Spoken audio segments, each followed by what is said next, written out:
जगन्नाथ जी पूर्णिमा के दिन से 15 दिनों के लिए बीमार पड़ जाते हैं क्योंकि नहाने के बाद उन्हें जुकाम हो जाता है। पर इसके पीछे एक और मान्यता भी है। कहते हैं कि पुरी में माधव दास नाम का एक भक्त रहता था जो उनकी पूजा अर्चना में हमेशा लीन रहता था।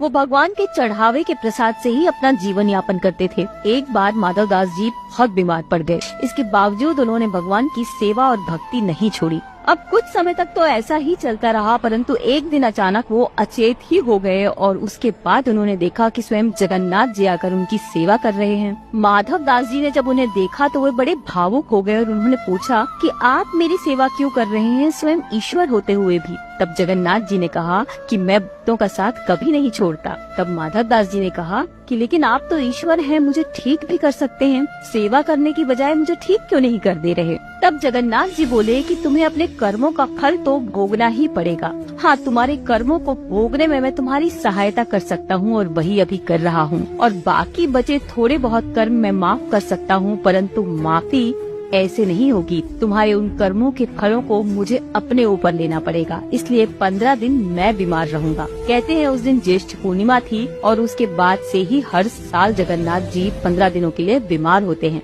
तो कहिए जय जगन्नाथ।